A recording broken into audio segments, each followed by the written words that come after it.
and it will be uploaded to our YouTube. And I will edit out that terrible start to the session there. So thank you everyone for joining us today. I'm going to do a very quick introduction to the conversation we're about to have, set some ground rules, ground guidances, and then I will hand over to Lonni, who will give us about a 20-ish minute talk. Feel free to run over a little bit if you want to. And then I've set aside sort of 10 to 15 minutes for a Q&A, and then 10 to 15 minutes for more of a discussion. So I really would love for all of you to jump in at that point and share your views on this. If you've been coming to our community calls lately, you'll be missing the whiteboard this time. There's no whiteboard exercise for a change. But I promise they will be returning next year, because I do enjoy doing them. And it's nice to make you all do a bit of work when you turn up to these things. So, a few ground rules before we get started. This is a slightly controversial topic. I would expect most people here in attendance to very much fall in the same line of agreement on our thoughts and opinions. Other opinions are welcome. I just ask that everyone is respectful of each other in the discussion part, that we do have that. Otherwise, feel free to add questions in the chat as we go. When we get to the Q&A session, you can raise your hand and I will try and get you in the order that the hands go up. And then in the discussion, I will explain how we're going to do that when we reach that point. Okay, Lonni, over to you. Cool. So hello, everybody. Happy to be here today or tonight, depending on where you are on the globe. So yeah, slightly controversial topic. I guess short introduction before on who I am and what I do or what I did in the past. So I did my PhD in STEAM in Aves in Paris, working on data visualization and interaction with 3D data. So the kind of things that you see here in this project, using kind of like tablets and touchscreens and devices to try and dive into complicated data sets. During that, I actually got a little bit interested in some of the more methodological work around research, in particular around things like the replication crisis and the importance of significant versus non-significant results and how things are done in this whole, let's say, paradigm. Then I moved to Linkoping University for a postdoc, where I was working on a couple of different visualization projects, but also got interested a lot in open science. I guess most of you recognize that logo from Sci-Hub. I looked a little bit more into methodological work, published this paper with Andy Coburn as a first author on the threats of a replication crisis in empirical computer science. And got interested in open peer review, actually, because I thought there was a lot of value in that. Then I moved to Melbourne during the COVID-19 pandemic, which was a very interesting move, which took also much longer than one would expect.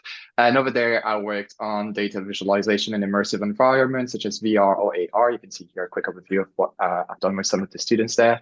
And continued working on some of my methodological work that I started in the past, and then moved back to Linkoping University, where I'm now an assistant professor of visualization. So just some basic understanding of how things go usually in publications of scientific papers. I guess we all kind of agree with this kind of framework, where we submit a paper, it goes through some rounds of peer review, then the paper is revised, and then eventually through some kind of editorial process, it is accepted and published. But sometimes it can be retracted or it can get expression of concerns. And talking to you guys interested in preprinting, I guess we could replace this part of submitted paper with submitted plus preprinted paper, maybe, although I don't usually present it that way. So coming back to the topic of today, which I hope will generate a lot of interesting discussions, I'll make it, as I said before, a kind of a personal story, because it's been my kind of adventure in the last 3 years. I've been devoting a lot more work than I should on all of that, but I think it's kind of an interesting one. So it all started for me 3 years ago with this beastie that you all know here, COVID, and with the other logo that I'm still using for Twitter, because I was, I guess, just like everybody else in this call, reading the news about research in COVID and some of the crazy things that were happening around retractions of big papers in very influential medical journals. And that really got me into the whole like trying to get invested in the research that was going on because I wanted to help pretty much with what was happening. And one thing that really got my attention was this paper that started a whole hype on hydroxychloroquine as a cure for COVID. And if you look a little bit more in detail at this paper here, you see that it's something that's a little bit interesting here. The paper was received on the 3rd of April and accepted on the 4th of April. So that meant that peer review and editorial processes around the paper were done in 24 hours or less, which seems like a very, very short time. Another thing that's interesting with that paper is that the first author is also part of the editorial board of the journal. And, that can be two potential red flags when we look at research. When we think, okay, this person submitted to their own journal and the peer review was done in less than 24 hours. Doesn't mean it's fraudulent. It just raises questions. And because the reviewers' report were not available, then we couldn't know how a review was conducted. And so I went through some more papers published by that team and went through, you see the column in the middle is actually the publication time from submission to actual publication. And if it's in red/pink, it includes revision time. And you see all these times are very, very short. And the column on the right shows some conflict of interest with the editorial board. And if there's not NA, that means there was some conflict of interest with the authors being editors or editors-in-chief of the journal they submitted to.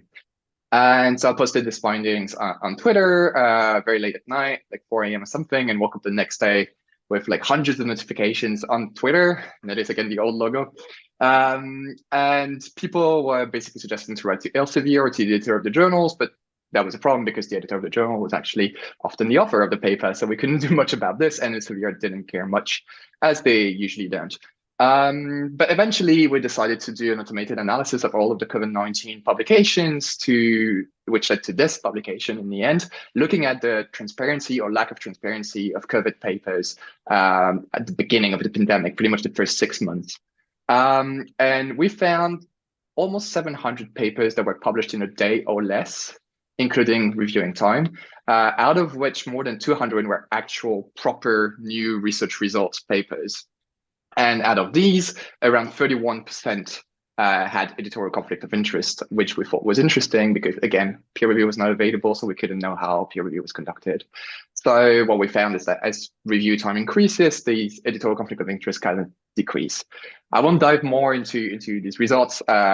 We detail a lot on the paper. That's not necessary for me to go on, but we have like a couple of things that we found in there, including a waste of research efforts, a misuse of preprints by the news potentially, and very interesting, let's say, study designs that actually also wasted research efforts in the end. But yeah, that's about it for this. I don't know how many in the call know this website. I know that a couple of you do. I know Guillaume is here and he's very, very often a contributor there, probably daily. But it's PubPeer. So PubPeer helps to kind of raise concerns or questions about papers that have already been published for everyone to find. And so you can actually download a Google Chrome extension if you want to have it, which helps you find if there's any PubPeer comments on a paper that you're reading, which is a really good thing to have. And another website that I monitor very often is Retraction Watch, that pretty much reports on any kind of ethical or concern, let's say, about published papers and how publishers often don't take it seriously, and they report in on retractions when they happen and things like this. So yeah, Retraction Watch is here, and I'm going to start some of these post-publication peer review story with this one PubPeer publication or PubPeer comment that we had. I put the link, but it's easier to find, I guess, with just this title. So it was a paper that was published in Nature's publishing group Scientific Report Journal that looked at the stay-at-home policy during COVID and how it influenced pretty much the number of cases. You see here that the article has now been retracted, but this is actually a very long story. It was a very influential paper right at the beginning of the pandemic, or early in the pandemic, let's say 2021. March 2021, and it had been shared massively by the news, massively on Twitter, so it had a really big impact. And the retraction of this article is actually an open science success story. Why? Because the authors shared their code and data, so we could actually play with what they wanted to do in their paper and find the flaws in there. So we did that with a couple of folks and then published on ASAPbio Commons saying, well, we now have a preprint on the concerns that we have that you can look at. And we submitted this also to Scientific Report for them to evaluate it. And what we kind of found in our analysis, which was eventually published almost 10 months later, is that what the authors had done, they had a model to look at the reduction of mobility and the reduction of COVID-19 cases. And when we took their data and created, or their model and created fake data that we put in there that actually were supposed to show a reduction in the number of cases when the mobility was decreasing, so when people stayed at home more, the model was pretty much saying that there was no statistical significance of the reduction of mobility, which, doesn't make sense because we created the data like this. So eventually, after lots of exchanges with the authors and Scientific Report, the paper was retracted and our response was published. But that took a while. That took 10 months. Another story, again, looking at lockdowns and published in another journal this time, was this one, in which there's lots of different limitations to the study that is done that the authors don't properly acknowledge, which was problematic. So again, very influential paper, shared massively, 70 news outlets mentioned it. So it was pretty influential paper, probably because the last author is John Ioannidis, who has a very big reputation in the scientific world. But yeah, there were really concerns about the methodology. So here again, we pretty much summarized our concerns of ASAPbio and submitted that as a preprint and as a submission to the journal. Pretty much saying that the sample size was too small, the control group was arbitrary and didn't make sense, that the analysis didn't take into account the timing of the implementation, that the analysis did not correct for relationship between intervention and case counts, and that the language was incorrectly causal. The authors replied to us, and then we replied to them again, but the paper didn't end up being retracted despite the limitations. Another one of these is this one, in which the authors wanted to look at vaccination across different places and number of cases of COVID. And they conclude, again, massively influential paper. Back then, it was the 13th most ever shared research article, which is crazy. And when we look at the results of the author, they're basically saying this. There also appears to be no significant signaling of COVID-19 cases decreasing with higher percentages of population fully vaccinated. But there's a problem here. They actually didn't test for that. They just say that it appears that there's none, but they didn't test. So we did, and we found the opposite of what they're stating. Unfortunately, our response was published on the 24th of December, so you can imagine that it didn't make much noise in the scientific community. So you can see here pretty much the part of our response was we actually computed the p-values. So overall on this, we had 3 problematic papers in terms of their methods and results. Only one was retracted, but the rebuttals were pretty much always published, but that's not always the case. There's cases that are much more complicated than this. Despite clear flows, despite whatever you might say that makes sense to put in contrast with the publication initially, you don't always get the rebuttal that you're submitting to be published, and it may take a very long time. One such case is this one, published in the Food and Chemical Toxicology Journal, which is a pretty big journal in this field, in which the authors actually look at mRNA vaccines and what they might do to the population. With something along the lines of here, yes, billions of lives are potentially at risk of COVID-19 vaccinations, given the large number of individuals injected with whatever. So yeah, it's a pretty big claim. I mean, they're not even saying millions, they're saying billions, so at least 2. So at least a third of the population would be at risk of cancer, based on our paper, from the COVID vaccines. That seems a little bit far-fetched. So of course, we dived a little bit into the paper, and we found things like this. You see this sentence here where they say, and they're talking about mRNA vaccination, that vaccination has been demonstrated to suppress both IRF7 and STAT2.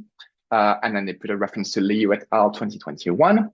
But when you look at Liu et al. 2021, this is this paper, you actually see that they're talking about inactivated SARS-CoV-2 vaccines, not about mRNA vaccines.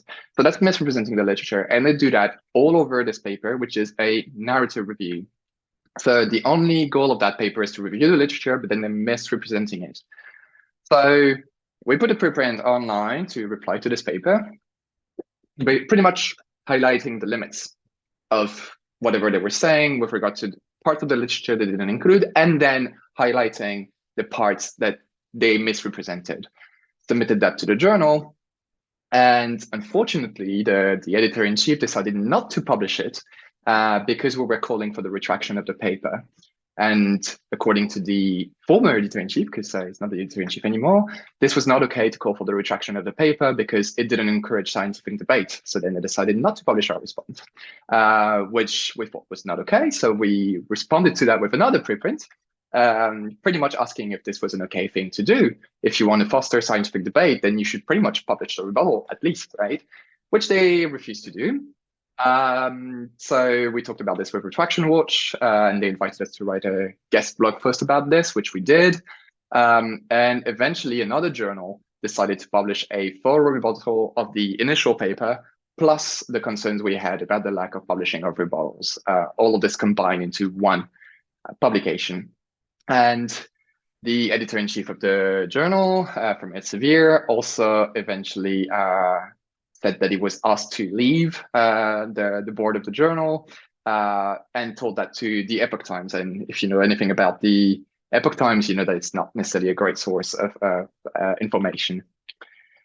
Another one here is looking again at vaccines, looking at Israel vaccine campaign and the increase or decrease in cardiac calls pretty much that they had there following the vaccination campaign.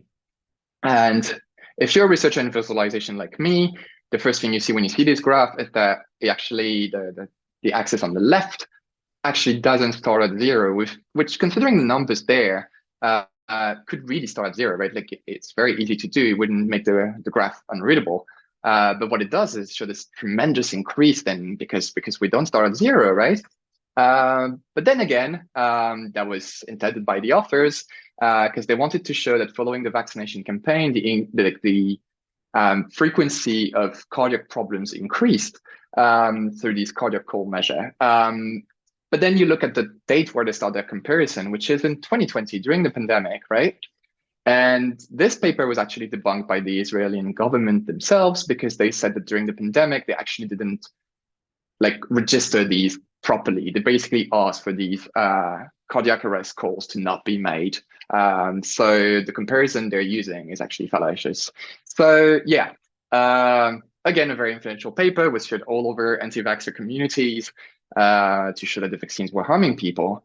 And we decided to respond to that through a preprint that we also submitted to Scientific Report. And it didn't get published so far, although the authors have had the opportunity to publish a correction, which is very interesting and actually didn't address our concerns. And what we were saying in this is that pretty much what they're looking at here is a correlation causation issue, right? Like they're just looking at the stupid correlation and saying that it comes from there, but they actually have no evidence whatsoever that there is any kind of connection there. Plus, their statistical analysis, and we detail this later, is actually also flawed. So the paper doesn't even stand on its own and should be retracted. I guess you're all familiar, or many of you are familiar with the work of Elizabeth Big. She's been spotting duplicated images in scientific papers that are published. So often some kind of crude Photoshop manipulations or things like this. And she often posts on Twitter games like this in which she asks people to spot what is duplicated. And I mean, in this case, it's pretty obvious that the two panels at the bottom are actually duplicated when they shouldn't be. So she's been doing amazing work to clean scientific records of bad or manipulated results. And she called out a lot of the research that was coming from this institute in the south of France that promoted hydroxychloroquine that I mentioned at the beginning.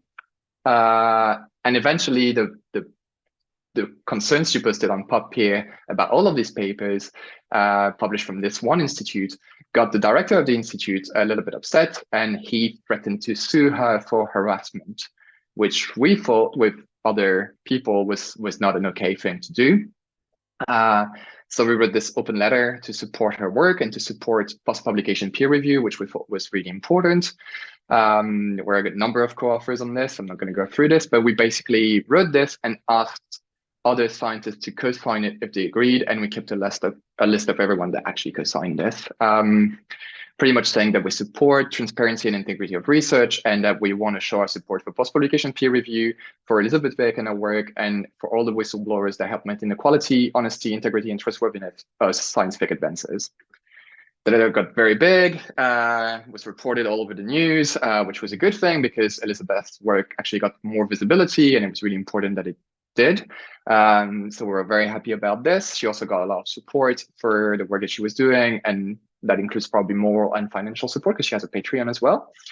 So should she actually eventually be charged with anything in France, then she would have some means to defend herself. So that was a really, really good thing. But beyond these legal threats, there's more threats that have been also reported by scientists all over. We personally talked about it with Gideon, Mayor of Its Cats, and other folks on this podcast from the ABC.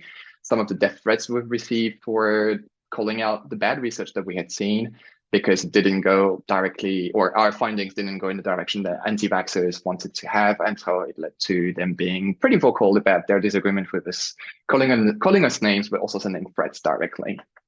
And eventually with Elizabeth and other people, such as James Healer and Gideon, Mayor of Its Cats, we decided that it was maybe about time to change how retractions and expression of concerns and rebuttals and all of that worked.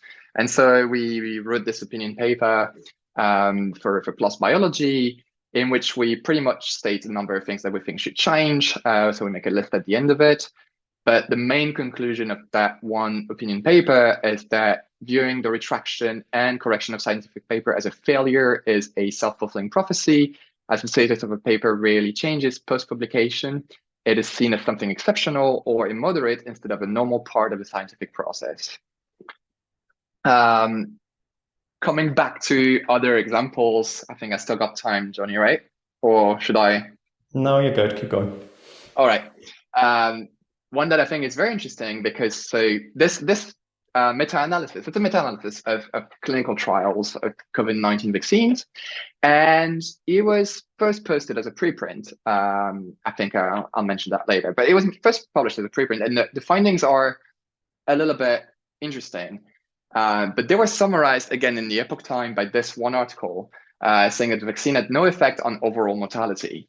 And of course, that was used massively by anti-vaxxers all over. The problem there is that the analysis is not well done at all. First of all, it includes studies, clinical trials that are not powered to find an effect on overall mortality. So the meta-analysis is looking at an outcome that the initial clinical trials do not consider. So that's quite problematic. The second part is that all of these trials are actually all over the place. They're very heterogeneous in the countries that they actually consider. And so they can't really do the analysis that they've been doing, statistically speaking. So we summarize some of these concerns there. But like, if you look on the PubPeer page for that one paper, you will actually find two versions of it. One is the preprint that the authors posted in 2022, in which someone here, Gideon, Mayor of Its Cats, highlights the limits and saying, well, the analysis can't be done, there's this and this and this that is wrong. The authors should address it. They can't conclude what they're concluding. And pretty much in the end, they published a paper in 2023, not addressing any of these concerns at all, which I think is a missed opportunity for, they posted it as a preprint to get feedback. They get feedback, they don't integrate it. So eventually we actually published a full rebuttal as a preprint and submitted that to the journal that published the paper. Since Guillaume is here, it's good that I mentioned this. It's work done with him on other things that are kind of linked to post-publication peer review and at least to PubPeer posting, in which we looked at linked references in which publishers directly or journal editorial board or might manipulate metadata to inflate citation counts. And so we describe here kind of like the methods and how it's done. I'm not going to dive into the details here. I don't have time and I don't think that's that interesting for you folks. But pretty much relying on cross-ref metadata that's then sent to Dimensions and other, let's say, boards of scientific metrics, we can manipulate how many citations a paper actually gets. And in some cases, the errors we find in cross-ref data are just duplication of the references, which doesn't lead to a real issue. But in other cases, that's the references of the paper are actually completely manipulated to cite other papers. And this might benefit some scholars. In particular, you see one here that got an extra 3,100 citations over the 3 journals were analyzed. So that's pretty bad. One last thing, and that will be all for this case, I think. On ethics concerned, this is a paper that we published recently, although the analysis is almost 2 years old now, on ethical or ethics approval for studies run in the south of France in this one institute that's called IHU, in which we found that 248 studies reached the same ethics approval number, although they, as you see in this graph, which is a summary of this, they are vastly different. Different samples, different like target population, different country in which the studies were run, and yet they all mention the same ethics approval number. So that's a little bit surprising. And it was all kind of published in the same journal in which the authors had a step into or a foot into the editorial board, which I already mentioned before in this paper, and which other authors such as Clara Lochet here mentioned as well. This eventually led some publishers to react, such as Scientific Report. They have now retracted 2 of these studies out of the 456 we investigated. And now Elsevier has put this expression of concern, and will put more on some of the articles from that team. I summarized all of that in a Twitter thread here that I'll send you the link to if you're interested later, and I can wrap up very quickly. Correcting the scientific literature is extremely important because that's what we base policies on eventually, or we give drugs based on some of the results that are out there. And we should really have an error checking culture in academia, but we don't, which is too bad. And the reason why most people don't get involved in this is because you get close to 0 credit for this kind of work, despite the importance that it had. And trust me, editorial staff and publishers are not really going to help you retract bad science. They have no interest in doing that, and maybe that should change. So yeah, we need help. Come and join the movement. It's pretty cool to do, despite the lack of reward. But if you do join, I think this video summarizes how you should act when you're raising concerns. It's all in the title. I'm not going to read it out loud because it's the recording that will be posted somewhere. But yeah, that's pretty cool. And yeah, I mostly mention examples from COVID here, but it existed before. COVID was just like a catalyst, like it just made things a little bit bigger and more visible, but it was all existing before, mostly because of the whole publish or perish and metrics that exist everywhere in academia. And I'm not the only one who has said that. Many people have said it before. Go and read that if you're interested. That's it. Thank you. I would argue it's not just, there's no benefit to doing it. Like you don't get any benefit out of doing it. You actually probably get harms out of doing this kind of work. Which is my first question, whilst everyone else can think of questions they have. What you didn't really touch too much upon the sort of personal toll that this kind of work takes. And I know through conversations with you and through other people who do this kind of stuff that there is a big personal cost to doing this kind of work, because as you point out, you get death threats, you get attacked professionally, personally. There are lawsuits flying all over the place at the moment. So how is that to deal with? Because essentially you're doing a really positive thing for wider society. Correcting scientific literature is a good thing. And that doesn't sort of gel with the response you get from certain groups. So how is that on a personal level? That's true. I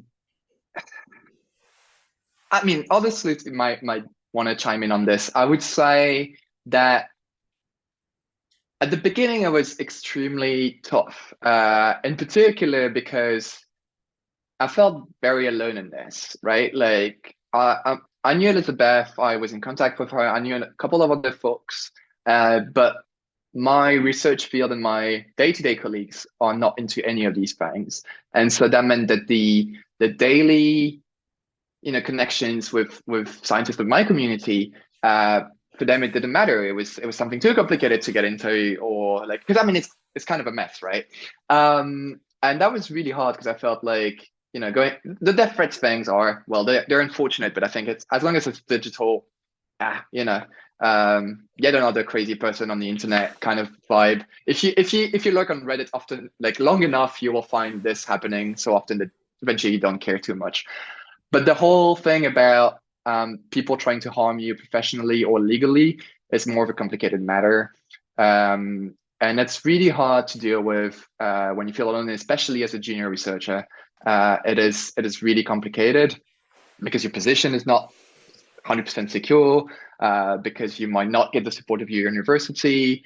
So there's all these things that are a little bit tricky. And I think the data colada example also recently showed that the cost, financial cost that it has can be really, really crazy. And that's something that we shouldn't have to deal with.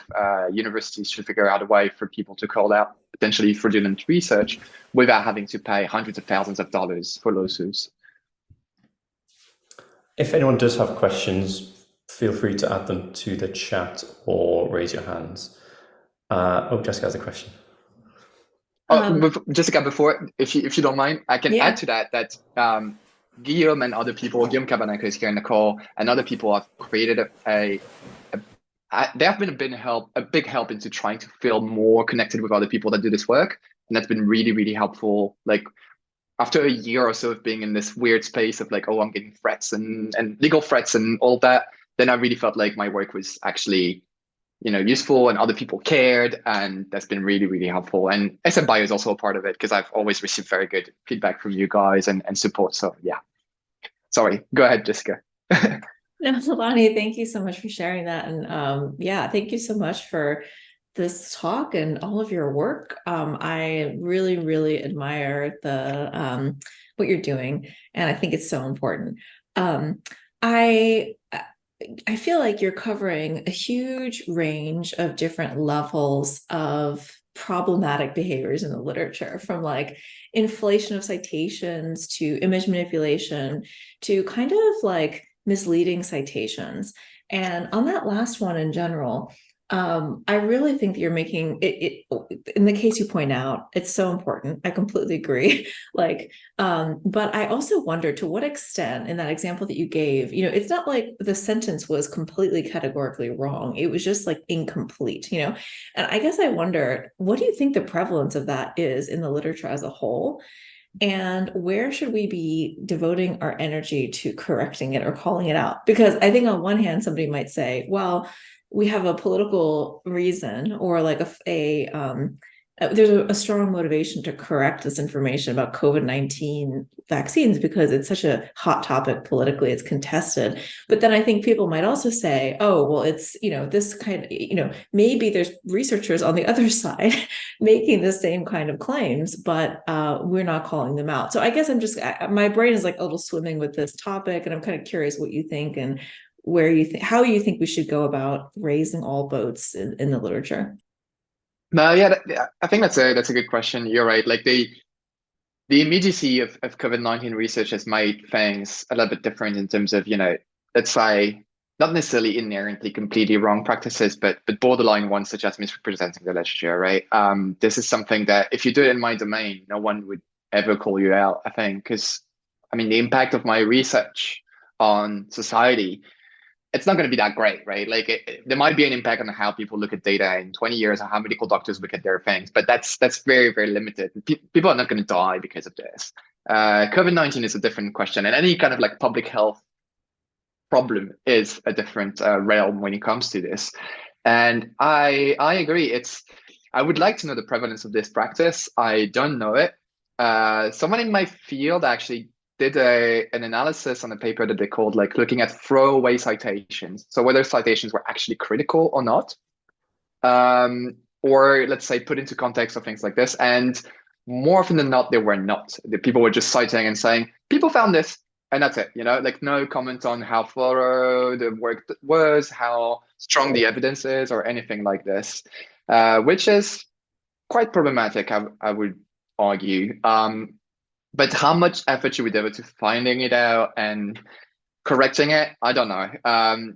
This paper was extremely problematic, the one I showed, because it was making really unrealistic claims about the danger of COVID-19 vaccines. But yeah, I think it is quite prevalent.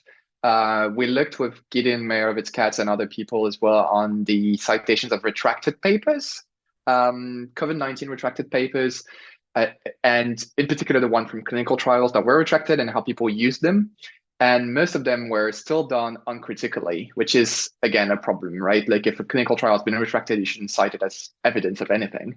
And Guillaume has been working also in this realm with the problematic paper screener, also being able to find papers that are citing retracted papers so that you could maybe reassess if the paper that is cited this retracting papers is actually correct or not. And so Guillaume posted often on Pub here about these cases. If we can automate this, with retracted papers, it's very easy. With papers with an expression of concerns, it might also be very easy because we can get metadata about this and then just automate it. If we can't automate it, I don't think it's worth the effort to actually go through stuff. I mean, it's just responding to this one paper took us like hours, maybe days, to eventually get something published. And, everything was done. The deed was done. All the bad stuff that could happen because of that paper already was done. So yeah, it's a complicated case. Thanks. There's been a question in the chat from Blaine about how you handle preprints. And before we get onto that, I've got a similar question, so I'll put them both together. You spoke a lot about published papers, and I think there is a very clear difference between post-publication review of something that is published in the literature in a journal versus something that is posted to a preprint server, because of the way they handle these things. And one has a very, very clear conflict of interest in terms of removing issues. So how do you see preprints in this sphere, I guess, kind of sums those two questions together? Yeah, preprints are different for sure. The preprinting platforms don't necessarily have an interest. They have no interest actually in keeping bad science out there. They have a screening process often when you post, not all of them, but actually OSF adopted one now as well, very recently, I think 10 days ago. It is really different. And I think, I don't know, I like to think that the feedback you get on, or the comments you put on preprints are actually often read by the authors so that they can modify their papers accordingly. But in case of bad faith and manipulation and fraud, I don't think that will ever be the case, right? I think it doesn't really change the problem. You might raise the whole thing to the preprinting platform, and then they will very likely, I guess, act on it. But then you can always find another preprinting platform that would just allow you to post, and that would be it. I mean, OSF before was that you could just post pretty much anything without screening, and it would be difficult to get something removed, I guess, from OSF. I don't know, I never tried. I know that bioRxiv and medRxiv acted a little bit more on problematic papers. That being said, they had a paper for a while, I think it was bioRxiv, that showed that COVID originated from Mars. So yeah, not everything passes through, or things do pass through the screening process, but I think the teams that are doing the screening are actually engaged into acting upon concerns that are raised, because they have no financial interests in the end to just keep, increasing the impact factor or whatever it is that journals want to do. And I was going to do a plug for what Daniela posted in the chat, but Daniela has a hand up, so I'm just going to hand straight over to Daniela. Hello, everyone. Apologies for not having the camera on, but thank you so much for your talk. This was that's a lot of thoughts in my head. But one of, to start with is like what you're doing and what you're, you mentioned this before, like you had the time and the skills, and in a couple of examples, also the data to be able to dive that deep into the review. So what we are usually what we do a pre-review, and what we promote even with events like the live review, which are this like an hour and a half guided discussion on the preprint, like some concerns may be raising, but like we don't spend, I mean, personally, I've never spent that much time digging more into things. I wonder, what I'm trying to kind of think about is like of a way that community reviews like on pre-review and other platforms can raise some issues, and then there is a way for connecting it to groups like yours. Probably there are not very many, but like let's say that there are, and there's a growing number of like people that have more time and or like they have the skills to really look a little bit deeper. And I wonder if there could be a way that pre-review can flag such a things, and maybe so we launched this new thing that is called clubs, and maybe there are like clubs of groups like you that can be flagged. I'm just like trying to think about like how can, because you looked at and these papers that were published and I got a lot of attention, and of course, like just related to the issue of COVID, like you're saying, there's definitely a lot of more pressure.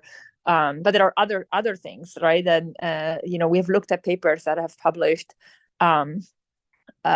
claims of how we should be screening in Native American children for this one gene that they found being related to alcoholism. And so that was the treatment for helping these kids not become alcoholic and commit suicide, which is incredibly problematic. And then paper has been published in 2021.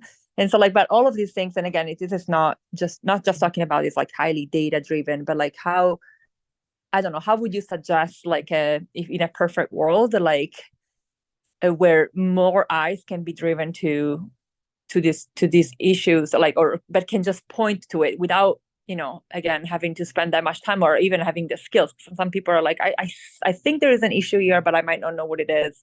I don't know if that makes any sense in the question. No, you do. I'm trying to think about process. Do. That's what we're trying to do here. Thanks. No, you absolutely do. It makes a lot of sense, and you're right. I invested a lot of time in all of these, and a lot more than I should have probably, because again, this is not none of this is things that I'm actually hired to do, so it's all in my free time. But yeah, it is a big issue, and this whole flagging idea is actually something that Guillaume is doing with the problematic paper screener, right? The PPS allows to pretty much find tortured phrases in papers. So that's allowing, I'm going to make it short, to find papers from paper mills, or very likely to be from paper mills. But if there's that kind of concern, then there's probably other methodological issues in the paper. And so what Guillaume does is it posts this on PubPeer, saying, oh, I found vocabulary that's indicative of very likely to be indicative of a paper mill product. Here is this paper, and then folks that actually have the knowledge or the skills can then dive deeper and find other methodological issues in the paper that would more likely raise a retraction from the publishers. And I think this kind of approach is the good one. You find something that you're suspicious about, and then folks that actually have the knowledge can dive in and figure out things. Or I say knowledge, replace knowledge with time, with whatever, any kind of resource that is needed. How can peer review do that? I'm not super sure. Working with PubPeer directly, maybe there might be a way to plug PubPeer into this, or to plug peer review into PubPeer. Not sure. That could be a way to do it. Maybe. Thank you. Yeah. I may reach out to you for maybe a one-on-one interview that we have the resources to pay for if you're available. Thank you. Bye. Absolutely. You can send me an email. It's on my website. I appreciate Feel free to. Another thing, of course, is the more people are willing to review generally in public, the better, and the more, maybe the braver people are willing to be with that. I think sometimes people are quite hesitant to write their true opinions, certainly in a public peer review at times. Whereas really we should just be doing that, because it should be a system where that is seen as a positive, not a negative, as long as you do it nicely. Definitely. I mean, if I'm being honest, parts of me is we don't need publishers anymore. Let's get rid of them. All we need is, eLife went for the whole you preprint, and then comments are going to get in, and you have an opportunity to change your paper for the version of record, and then that will be published like this, right? And yeah, I think publishers are just making money out of our time, our results that they don't even fund in any kind of ways. So yeah, do we need them? If all of that was done in the eLife way somehow, all of research, then everything will be public. Anyone can kind of check if there's been concerns raised in the reviews here or there, or all of that would be publicly available, and that would be a lot better. There's also, I think, Needy Barla, I think she posted on Twitter yesterday. I saw it yesterday. She was saying something about how science and academia really needs sort of a policing agency alongside it. And I think one of the things that has been missing throughout academia is there is a lack of consequence for any kind of bad behavior. And you've given a lot of publishing related examples here. We can give a lot of non-publishing related examples as well, but that man also sues a lot, so maybe we'll not mention him. But there are so many examples of where you can do whatever you want in academia almost and just get away with it. It doesn't really harm you. And so maybe there is an argument for a better system. And this is probably flowed very nicely into the discussion point. Yes, Kava, we have a hand. Hello. Yeah. Firstly, thank you very much for your talk and for your work, Lonni. Good to see you again. See you. So one of the things I'm wondering, I've been wondering for a long time, when we publish research or when researchers publish, it's always a major, it's a paper. You need to it takes maybe months to actually prepare something for publication in the broadest sense, to make it public. And perhaps if we published in smaller chunks, for example, you have one result, just publish it, what I call micro-publishing, there are other terms for it, then there'd be more chance of people picking up. For example, it would be more difficult to manipulate an image because a lot of people would see that. But of course, we have to change the way we credit. It wouldn't go through the normal peer review process, and it wouldn't be journal impact factor, etc. But that might be a better way to have lots of little chunks. And if I can just throw one thing and then I'll be quiet. One thing that I'm going to mix my metaphors here. An elephant in the room hit me in that I suddenly realized I've been in publishing for a long time. One of the problems is specifically for images. A lot of times people think, someone will say, you might say, or Elizabeth Bick might say, yeah, this has been duplicated. And there's a discussion and an argument to say, well, no, it's not duplicated. Then someone says, this pixel is the same as that. Why are we not publishing with much higher resolution images than we are now? Right now, if you look at the paper, the average size of a PDF of someone's, a year's work of someone might be a megabyte. The other day I saw one 300K. Whereas if we take a selfie, that's probably several megabytes, right? So let's publish at higher resolution. That's something I'm really passionate about now. Thank you. I completely agree with both points. The second one, I mean, you're completely right. I got a manuscript that kind of like didn't go through the submission system that I was using because it was too it was too big with 12 megabytes, and I realized, wow, this is interesting. And I had like something like, I don't know, around like 17 different images in there. So it really didn't make sense for me to compress it more. So eventually I sent it out to the editorial team and I was like, you figure it out. It's not my problem. I'm not submitting through your publication system. It's hell. Then they did eventually figure out, but because my community is much smaller, then you can kind of do these kind of things. But yeah, I agree with you 100% on this. And a quick plug for the work that we've been doing at ASAPbio as well. When you said, let's publish in smaller chunks. We have, and maybe Joni can help me find it because I think if I start my browser, my computer will crash. But we're looking at iterative preprints. So in which, people start pretty much, you have an idea and you say, oh, I think I'm going to look at this because there's this need to do that.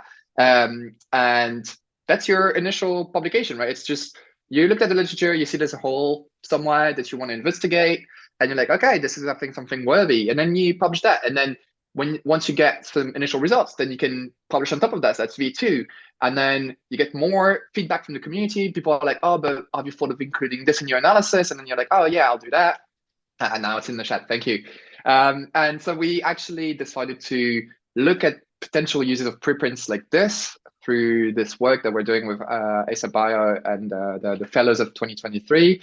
And we're also doing it as an iterative preprint. So if you look at the version that is here, that Joni sent, there's no results yet, pretty much. Not yet, because we're still doing this analysis. And I think this is a really cool way to go because it allows you to actually get feedback from the community before you run any kind of work, which also avoid wasting efforts, right?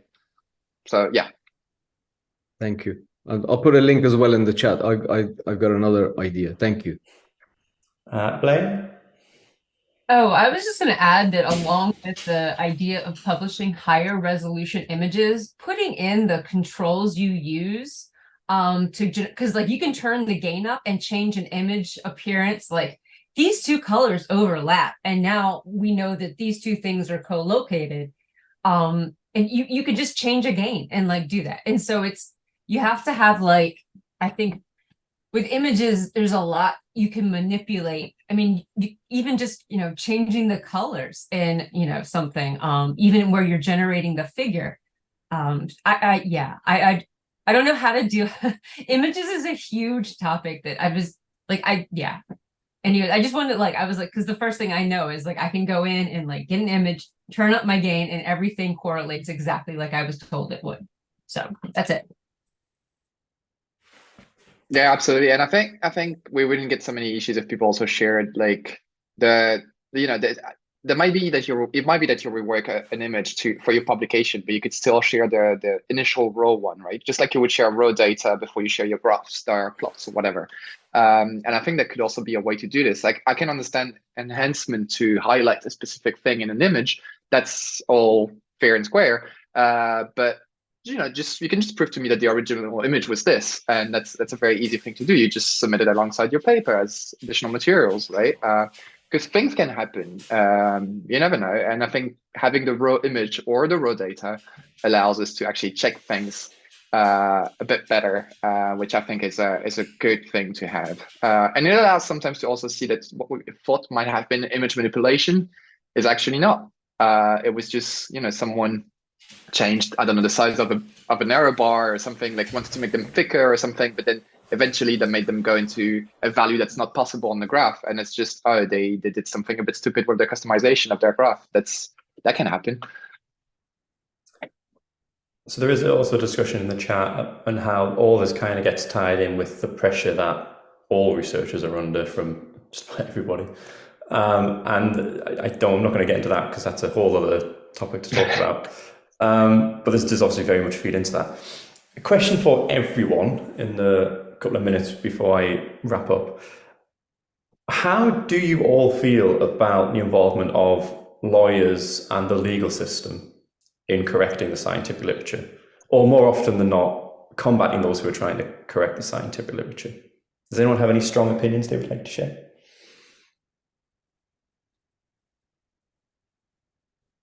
Yeah. Hi, Theo Bloom from BMJ. I mean, we as publishers, we're used to the idea that people attempt to legally gag you if you're going to retract. But I have to say, recently, even if you were going to correct, that I've had people, threaten that you're impugning their good name if you suggest that they weren't right first time round. And I just think there's something very wrong with a system that, this sort of came up earlier, that there aren't good enough incentives to correct things because institutions are not invested in correcting what high profile researchers have done. And so, who is going to ensure that those changes are made? And it's pretty thankless, actually, as publishers trying to do that stuff and being threatened legally all the time.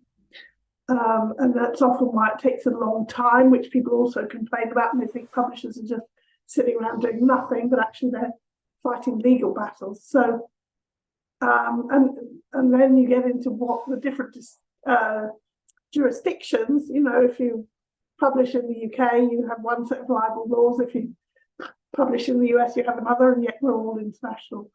So I think it's a real scourge. But it'd be good to hear any solutions anyone has to how we avoid this.